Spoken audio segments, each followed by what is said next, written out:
Let's talk about one of the biggest, most mind-bending ideas in all of theology. How can one person, Jesus Christ, be fully God and, at the very same time, fully human?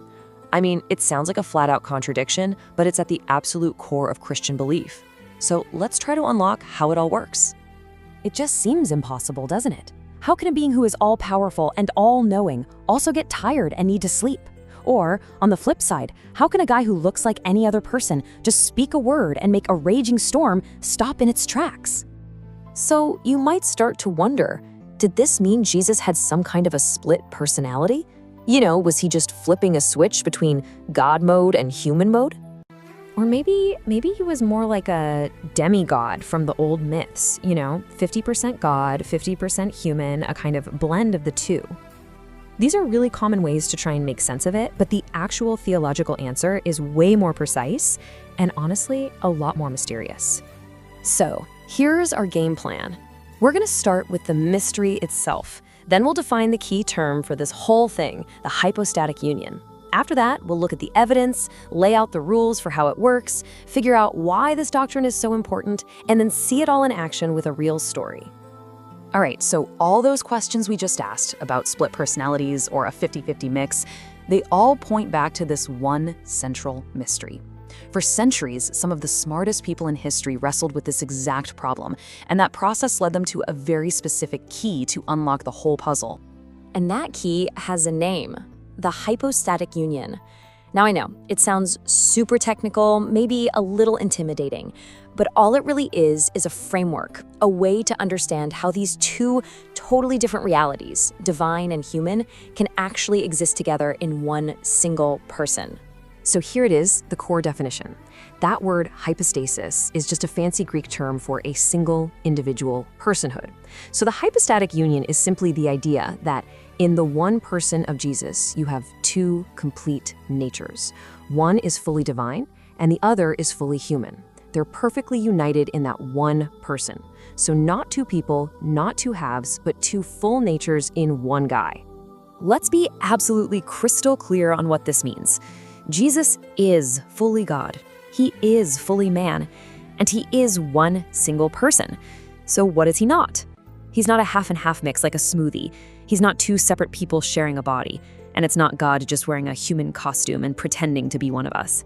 Both of his natures are 100% real and 100% complete. Okay, so where did this idea come from? Was it just invented centuries later, or is it actually in the original texts? Well, let's open up the biblical case file and see what the evidence says for both of these natures. First up, the case for his divinity. Right out of the gate, the Gospel of John drops this bombshell. It identifies the Word, who we know as Jesus, as being with God and, in fact, being God from the very, very beginning. I mean, it doesn't get much more direct than that. And then check this out from the book of Colossians. This verse just nails it. It doesn't say some of the deity or a part of God lives in Christ. It says the fullness of the deity lives in him, in a body. That is a pretty radical claim about his divine nature. And you see this incredible contrast playing out through his entire life. On one hand, Jesus does things that only God can do, forgiving sins, controlling nature, accepting worship. But on the other hand, he lives a completely human life. He's born, he grows up, he gets tired, he suffers. The Bible just presents both of these realities as being completely true of the same person. Okay, so if both of these natures are fully there, how on earth do they coexist without creating some kind of conflict or confusion? Well, this brings us to what we could call the rules of the union, which the early church worked very hard to clarify. So to stop these exact misunderstandings from spreading, a huge church meeting back in 451 AD called the Council of Chalcedon came up with this very precise language. They said the two natures exist without confusion, without change, without division, without separation. This became the ultimate definition, the guardrails for this whole doctrine. So let's break down those guardrails. We can call them the four nevers.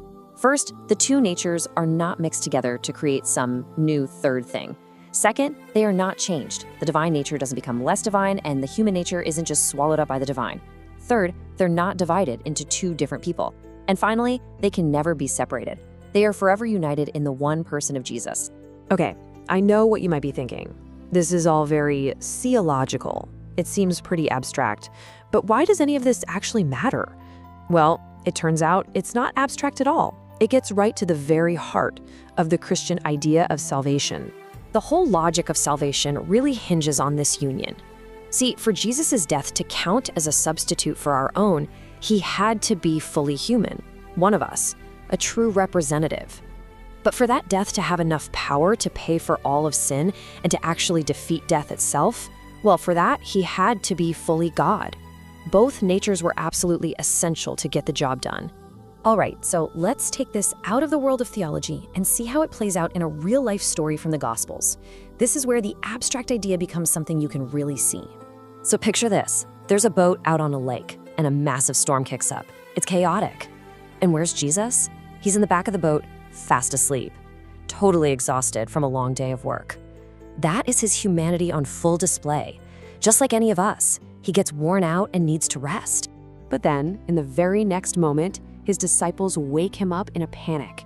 And this same tired man, who was just dead asleep, stands up, looks at the raging wind and waves, and just says, "Peace, be still." And everything stops. In that one single event, you see both his real human weakness and his absolute divine power. So let's just quickly recap the whole thing. The hypostatic union means Jesus is one person who is both fully God and fully man. His two natures are perfectly united, but they stay distinct. They're never mixed, never changed, never divided, and they can never be separated. And that leaves us with this final thought to chew on. If Jesus is both a sympathetic human being who completely understands our weaknesses and struggles, and at the same time, an all-powerful God who can actually save us from them, how might that change the way we see his role in our own lives? It's a question that really shows why this ancient, complex idea still matters so much today.